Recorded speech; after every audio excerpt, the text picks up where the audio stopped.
नमस्कार उपाध्याय, तपाईँ सामु आज नयाँ ब्रेकिङ एउटा खबर लिएर अघि हामीले आएका छौँ। तर अहिले फेरि त्यही न्युजलाई एनालाइसिस गर्न हामी लागिरहेका छौँ। हुन चाहिँ आज म कहीँ जर्नी गर्दैछु, त्यसैले गर्दाखेरि म गाडीमा बसेर मेरो यो एनालाइसिस गर्न लागिरहेको छु दर्शकवृन्द।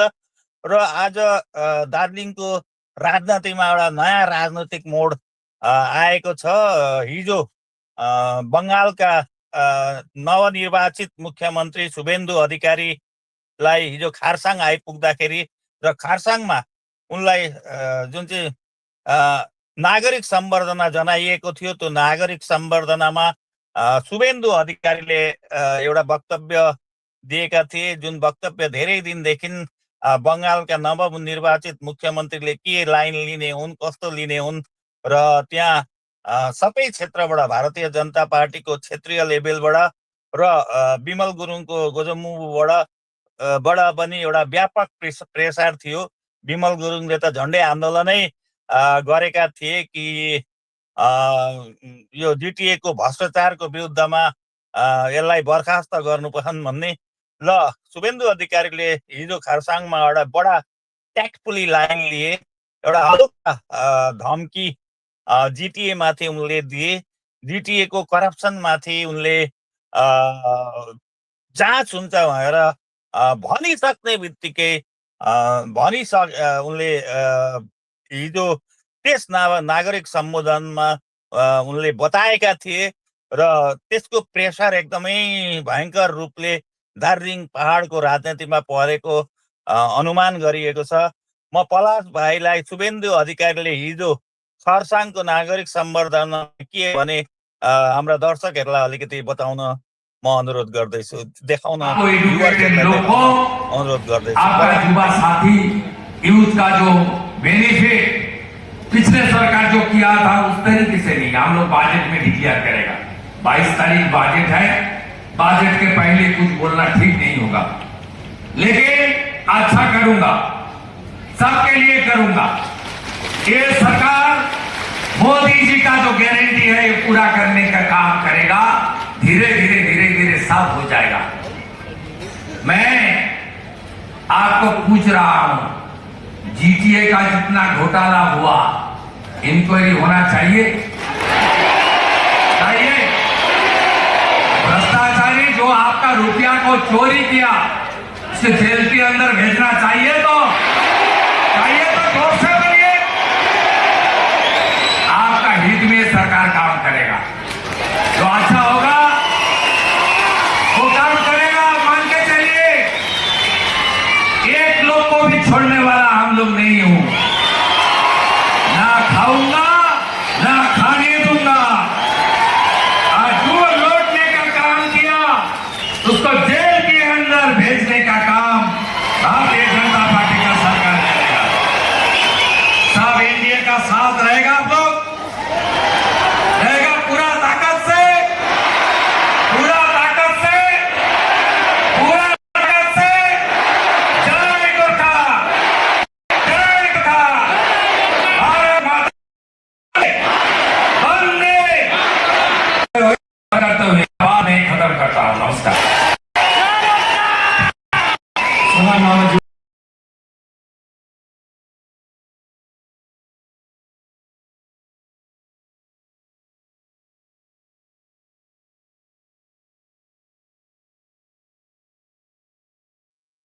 शुभेन्दु अधिकारीले पुरा ट्याक्टफुली जनताकै माझबाट आवाज निकाले के यो जिटिएलाई हामीहरूले भ्रष्टाचारको केसमा लगाउनु कि नलाउनु भनेर जनतालाई बोलेको, जनताकै भोइसलाई उनले प्राधान्य दिन्छु भनेर जनताकै मुखबाट लगाउनु पर्छन् भन्ने स्लोगनहरू उनले बडा ट्याक्टफुली निकालेका छन्।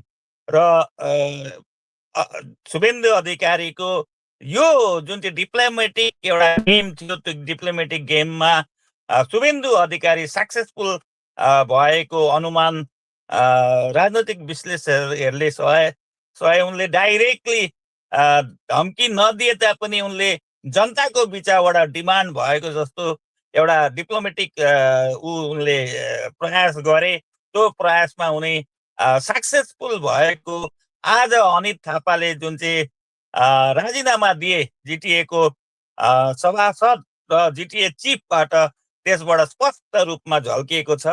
किन विशेष सूत्रले बताए अनुसार हिजो दिउँसो पिन्टेल भिलेजमा अनित थापाका ग्रुप र अनित थापाका सभासदहरू जो अनित थापालाई सपोर्ट गरिरहेका छन् ती सभासदहरू को बीचमा एउटा अन्डरस्ट्यान्डिङ एउटा भएको थियो। त्यो अन्डरस्ट्यान्डिङ मुताबिक आज अनित थापाले आज राजीनामा दिएका छन्। आज अनित थापाले सोसियल मिडियामा आफ्नो उनीद्वारा जारी एउटा भिडियोमा उनले राजीनामा दिनुको कारण बताएका छन्। उनले नि बडा ट्याक्टफुली बडा पोलिटिकली मेच्योरिटीको उसमा अनित थापाले आफ्नो राजीनामाका लागि दिएको भिडियोमा उनले यसरी बताएका छन्। म पलाश भाइलाई अनित थापाले आज कसरी बोले के भनेर आज राजीनामा दिए त्यो म दर्शकवृन्दका लागि देखाउनलाई अनुरोध गर्दछु। पलाश। 1000 EFR में पुलिस में आपका नौकरी मिलेगा ईस्टर्न फ्रंटियर राइफल के अंदर, जिसमें 35% हमारी म पलाशलाई अनित थापाको चाहिँ भिडियो त गल्ती भयो, अनित थापाको भिडियो देखाउनलाई मैले अनुरोध गर्दछु। अनित थापाको भिडियो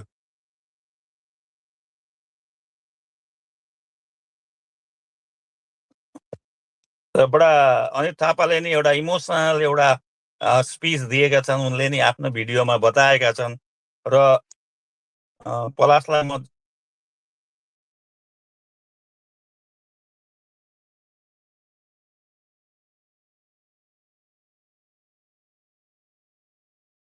र आज किन यस्तो एउटा सिचुएसन डेभलप हुनु पर्यो, केका लागि आज अनित थापाले राजीनामा दिनु पर्यो, किन राजीनामा दिनु पर्यो, यी सबै कुराहरू हामी अहिले यो अनित थापाको भिडियो आएपछि हामी बताउने।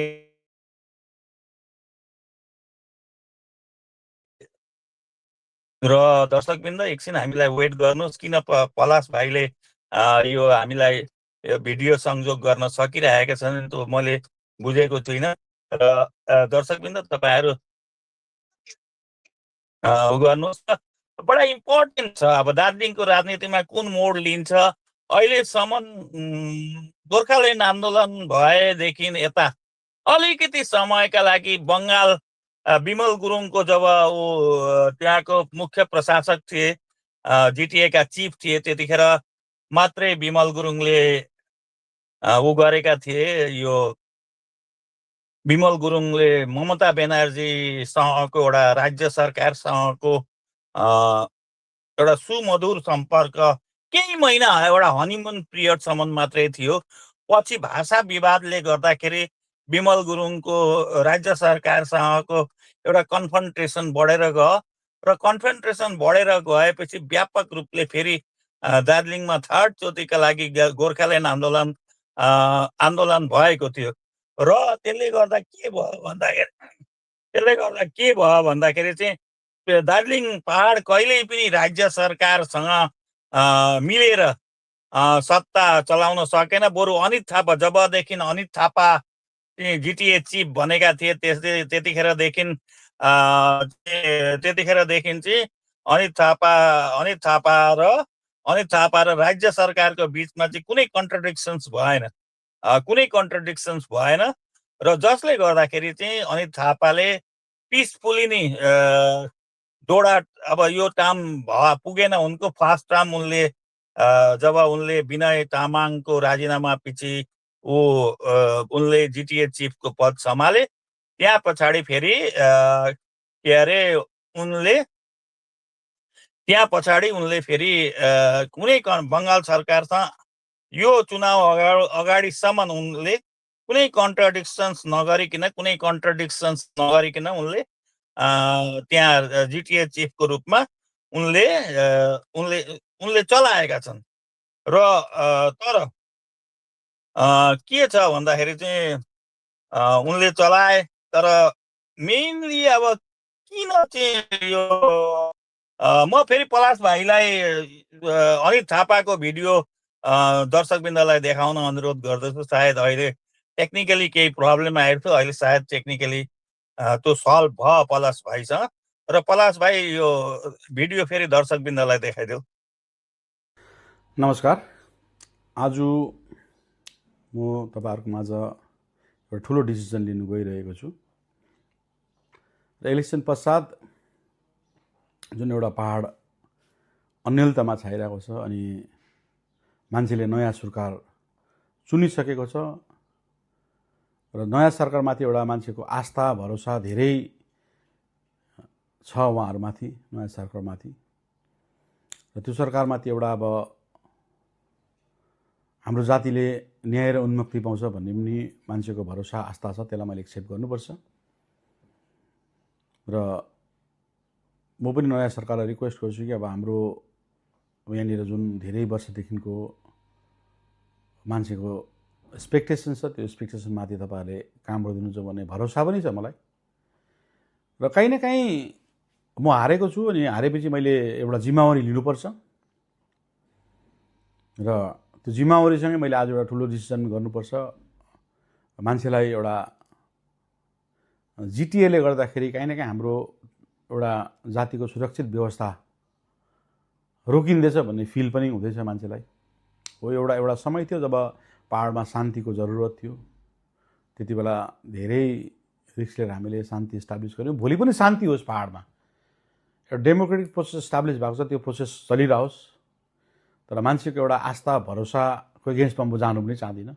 अनि जिम्मेवारी साथ मैले लिनु पनि पर्छ कि अब हारेपछि एउटा हारेको जिम्मेवारी मैले बोध गर्नुपर्छ र मान्छेको आस्था भरोसा अब अहिले घरि जिटिए माथि छैन। जिटिएले हाम्रो जातिको आउँदै गरेको ठुलो व्यवस्था नै रोकिन्छ भन्ने उहाँहरुको मनसाय पनि छ। र अब सायद यो समय हो हामी सबै मिलेर यो जातिको उत्थानपट्टि लाग्नुपर्छ भन्ने जस्तो लाग्छ। सबै इगो भएर मात्रै हुँदैन। र आजदेखिको म जिटिए को चीफ एक्जिक्युटिभ पदबाट, जिटिए को सभासदबाट म रेजिग्नेसन दिँदैछु। एउटा जिम्मेवारीसँगले म भन्दैछु। र सायद अब जिटिए नै बसिरह्यो भने अझै ढिलो हुन्छ हाम्रो व्यवस्थामाथि। अनि जिटिए माथि अब पर्सेप्सन यस्तो बिग्रेको छ, अब जिटिए माथि भ्रष्टाचारको आरोप छ, लाञ्चामा लागिरहेको छ। जिटिएमा पैसा नै धेरै कम्ती आउँथ्यो अनि पैसा पेमेन्ट गर्ने अवस्था पनि त्यस्तो छैन जिटिएमा। अब अहिले त्यस्तो अवस्था सबैलाई थाहै छ। र पनि हामीले अब यो पहाडको विकासको लागि, शान्तिको लागि हामीले सबैसँग मिलेर काम गर्ने हाम्रो सोच छ। भोलि पनि हामी मिलेर काम गर्छौं। हामी डिस्ट्रक्टिभ पोलिटिक्स कहिले पनि गर्दैन पहाडमा। र जिटिए माथि इन्क्वायरी हुन्छ भने म त्यसलाई वेलकम गर्छु। यो माथि इन्क्वायरी बसोस्। जिटिए माथि अझै बस्यो भने अझै सबै कुरो क्लियरिटी हुन्छ। त्यसै एउटा पर्सेप्सन, त्यो पर्सेप्सन क्लियर हुन्छ अनि जुनै कुरा म फेस गर्नु तयार पनि छु। हेर्नुस्, त्यसमा मलाई के दुई मत छैन। र म सबै सभासदहरुलाई रिक्वेस्ट गर्छु, अब नरुङौं यो। हामीले सबैले जिटिएमा लोभ गरेको पनि देख्दैछ, मान्छेको अगाडि हाम्रो पर्सेप्सन पनि देख्दैछौँ हामी। अब यो सभासदहरु हामी यति बेला हामीले रुङिरह्यौं भने सायद अरूलाई यस्तो पर्सेप्सन जान्छ कि यिनीहरूले जातिको एउटा ठुलो व्यवस्थामाथि हडल्स बनिँदैछ भन्ने एउटा मेसेज जाँदैछ। हेर्नुस्, र त्यो मान्छेको एउटा मेसेज गयो भने सायद हामीले सबै सभासदहरु जिटिए त्यागेपछि एउटा एनर्जी आउँछ। हामीले जनताले सरकारमाथि हामी राख्न सक्छौं, कुरा राख्ने एउटा तरिकाले राख्दाखेरि पनि सायद यति बेला सबै हाम्रो तरिकाले राख्यो भने सबै कुरो राम्रो हुन्छ। र यति बेला हामीले हो अब अझै हाम्रो हातमा 12-13 महिना जिटिए छ। तर अब त्यो लामो समय हामीले रुङिरह्यौं भने अझै हामी टाढिँदै जान्छौं, समय बित्नु कति पनि लाग्दैन। किनभने उहाँहरूले दिन्छु भनेर भनिसकेको छ भने हामी सायद एउटा आवाज भएर माग्नु पनि सक्नुपर्छ। र डिस्ट्रक्टिभ प्रकारले, कन्स्ट्रक्टिभ प्रकारले हामीले भरोसा गरौँ। अब उहाँहरूलाई भरोसा गर्नुपर्छ किनभने अहिले डबल इन्जिन सरकार छ, अहिले हडल जिटिए बनिरहेको छ। र म सबैलाई हाम्रो कार्यकर्ताहरूलाई, हाम्रो पार्टीको कार्यकर्ताहरूलाई हाम्रो जुन विचारधारा छ यो विचारधारामा काम गर्नुपर्छ। भारतीय गोर्खा प्रजातान्त्रिक मोर्चाको जुन विचारधारा त्यसलाई बचाएर लानुपर्छ, अगाडि लानुपर्छ। हाम्रो कुर्सीपट्टि मात्रै हामीले साह्रै अब लाग्ने समय होइन जस्तो लाग्छ। यति बेला हाम्रो पनि एउटा दायित्व बनिन्छ, सबै इगोहरू त्यागेर एउटा एकमत भएर अगाडि जानुपर्छ जस्तो मलाई लाग्छ। अहिले जुन पञ्चायतमा म देख्दैछु घरि यता घरि उता भइरहेको छ, अहिले त्योभन्दा पनि इम्पोर्टेन्ट अब एउटा जातिको इस्यु छ र त्यो जातिको इस्युमाथि र यो सरकारमाथि हामी भरोसा गरेर अगाडि गयौँ भने अब सायद आउने दिनमा हाम्रो आफ्नो पर्सनल भन्दा पनि अब योपालि जातिको उत्थान हुन्छ, जातिको मुक्ति हुन्छ, हुनुपर्ने सायद दिन अब आयो होला जस्तो लाग्छ। किनभने डबल इन्जिन सरकार छ, उहाँहरू पनि कमिटेड छ र हामीले त्यसलाई भरोसा गरेर एकअर्काको लडाइँ भन्दाखेरि बरु एउटा राम्रो परिवेश तयार गरेर हामीले अगाडि जानुपर्छ। र मैले यो कुर्सीमा बसिरह्यो भने सायद यो परिवेश तयार हुन्छ जस्तो लागेन मलाई। हेर्नुहोस्, त्यही म सबै सभासदहरूलाई म रिक्वेस्ट गर्छु, this is the real time to sacrifice अब चाहिँ जस्तो लाग्छ मलाई। र हो हिजोको विगत दिनमा के भयो कसो भयो त्यो ठिकै छ, अब त्यो राजनीतिक हो, हुन्छ, अब राजनीतिक चलखेल हुन्छ, द्याट इज डन। र यति बेला अब अहिले पनि हामीले हाम्रो सभासदहरूले यो कुर्सीलाई रुँगेर बसिरह्यो भने सायद भोलिको दिनमा जिटिएले गर्दा हाम्रो ठुलो व्यवस्था रोक्यो भन्ने जान्छ। र म सबैलाई अब हिजो जति पनि मलाई तपाईँहरूले सहयोग गर्नुभयो, जति पनि तपाईँहरूले भोट दिएर मलाई जगाउनुभयो, तपाईँलाई पनि धन्यवाद छु म। र म मेरो कार्यकर्तालाई एउटै भन्छु, भारतीय गोर्खा प्रजातान्त्रिक मोर्चाले हामीले जुन विचारधारा लिएर गएको छौँ यो विचारधारा पसाउनुपर्छ। मैले कुर्सी त्यागेँ भने तपाईँहरू हरेस नहुनुहोस्।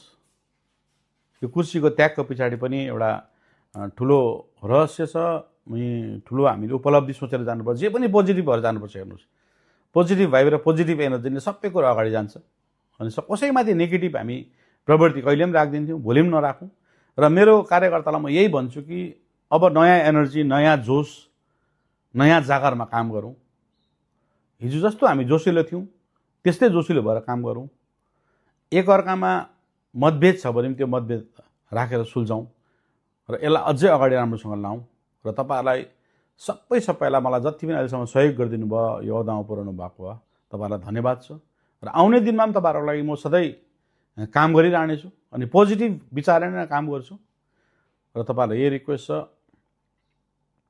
अब हामी अगाडि आफ्नो जातिको अब दिने सरकार छ दुईपट्टि।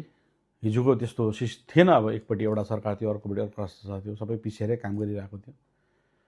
र अब पिसिनु भन्दाखेरि सबैले एउटा आवाज भएर काम गऱ्यो भने सायद हामीले हाम्रो सफलतामाथि हामी पुग्छौँ। र म सभासदहरूलाई पनि तपाईँहरूलाई पनि अब रिक्वेस्ट गर्छु, अब हुन त तपाईँहरूको आफ्नो विचार हो, तपाईँहरूको आफ्नो सोच हो, अब डेमोक्रेटिकमा मैले गर्नु सक्दिनँ। र आजको दिनमा जुन मेरो सोच चाहिँ अब मान्छेले जिटिएमाथि इम्प्रेसन एउटा यसले गर्दाखेरि चाहिँ हाम्रो ठुलो मुद्दा रोकिरहेको छ भन्ने गएको छ। र तपाईँहरूलाई म एउटा मेरो पर्सनल हिसाबमा जिटिए चिफ एक्जिक्युटिभमा हामी सायद सभासदबाट सबैले त्यागेको चाहिँ राम्रो हो भन्दै मेरो यो आज तपाईँहरूलाई विचार यहीँ समाप्त गर्छु। आउने दिनमा सबैको राम्रो होस्, भलो होस्। अनि तपाईँले बडा पोलिटिकली मेच्योर्ड एउटा स्टेटमेन्ट उनले दिएका छन्।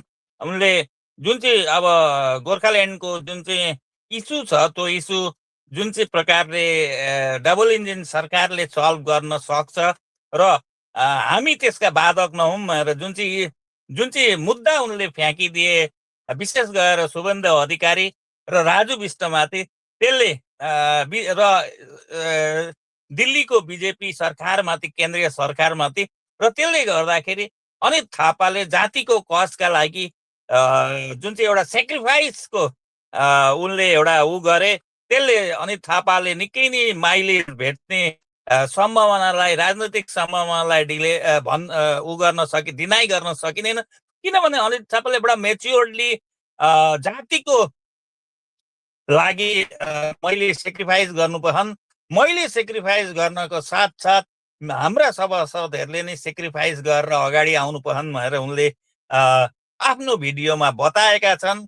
र गोर्खा जाति उनको यस राजीनामाबाट अहिलेसम्मको दार्जिलिङ गोर्खाल्यान्ड मुभमेन्टमा जति पनि एचिभमेन्ट गर्न पाउनु पर्थ्यो त्यो एचिभमेन्ट गरोस्, किन बिजेपी सरकार कमिटेड गोर्खाहरूको लागि भएर उनले पनि एउटा पोजिटिभ भाइब्समा एउटा वक्तव्य जारी गरेका छन् र जसले गर्दाखेरि एउटा के देखिएको छ भने राजनैतिक चलखेलमा अनित थापाले पोलिटिकली ऊ सहयोग पनि दार्जिलिङको उसलाई समाधानको तर्फ लिएर जानलाई उनले आफूलाई एक सहयोद्धाको रूपमा नै जाने ऊ पनि दिएका छन्, वचन पनि दिएका छन् र उनले उनको उपरमा जुन जति पनि भ्रष्टाचारका केसहरू लागू हुन्छन् वा जति पनि आउँछन् त्यसलाई उनले सहृदय स्वीकार गर्ने र त्यसमा सरकारसँग उनले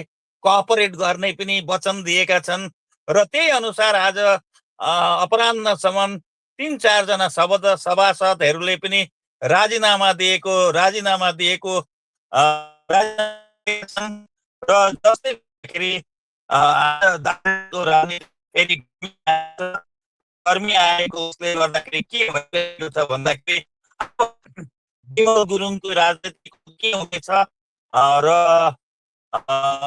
मन घिसिङ के हुन्छ वा राजु विष्टकै अहिले लाइन के हुन्छ, बिजेपीको लाइन के हुन्छ, यी सबै कुराहरूलाई लिएर दार्जिलिङ राजनीति तातो भइसकेको छ। अहिले पहाडमा पानीहरू परिरहेको छ, वृष्टि भइरहेको छ, बर्खा लागिरहेको छ, बाटोघाटो गर्ने असुविधा भइरहेको छ।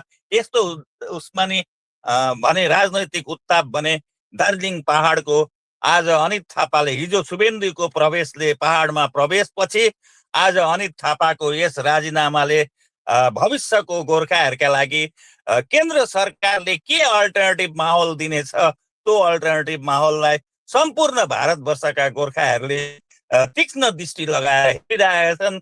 अब अनित थापाले यो बल भनेको जुन चाहिँ राजनैतिक बल भने शुभेन्दु अधिकारी, विमल गुरुङ, मन घिसिङ र राजु विष्ट प्र्याक्टिकली उनीहरूलाई दिएका छन् भने मैदान छोडिदिएका छन्। अब दार्जिलिङमा गोर्खाहरूको जुन चाहिँ सपना थियो त्यो सपना साकार होस् भनेर उद्देश्य लिएर उनले आफूले त्याग गरेको कुर्सी त्याग गरेको एउटा उदाहरण दिँदैखेरि उनले एउटा राजनैतिक गोटी भने निश्चय नै चालेका छन्। र यस उसमा के छ भन्दाखेरि चाहिँ अब बिजेपीले यसलाई कस्तो प्रकारले लिनेछ र आगामी दिनको दार्जिलिङ राजनीतिमा बिजेपीले पहाडलाई सबैभन्दा पहिला बङ्गालमा अगर यदि बिजेपी जितेको हो भने त्यो दार्जिलिङ संसदीय सिटबाट हो र यस्तो एउटा प्रतिष्ठा गर्ने जातिलाई भारतीय जनता पार्टीले कुन दृष्टिकोणले राख्ने हो त्यो बडा आगामी दिनको राजनीतिक इतिहासमा बडा इन्ट्रेस्टिङ हुनेछ। र दर्शकवृन्द आजलाई यति नै, भोलि फेरि अर्को टपिक्समा हामी तपाईँ समक्ष आउने नै छौँ। आज हाम्रो एनालाइसिस कस्तो लाग्यो, तपाईँलाई राम्रो लाग्यो भने यसलाई सेयर गर्नुहोस्, हाम्रो प्रजाशक्तिलाई फलो गर्नुहोस् र तपाईँहरूले कमेन्ट्स भने डेफिनेटली लेख्नु भन्ने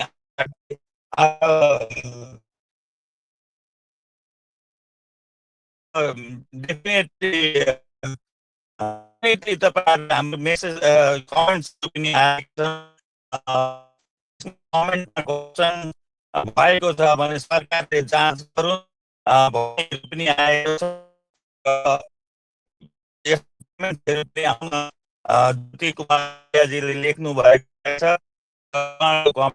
गर्दै म आजलाई दिने दर्शक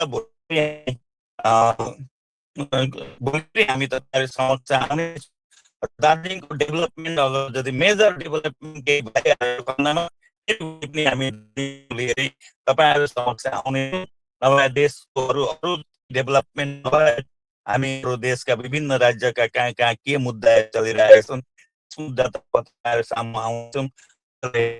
शुभरात्रि, धन्यवाद।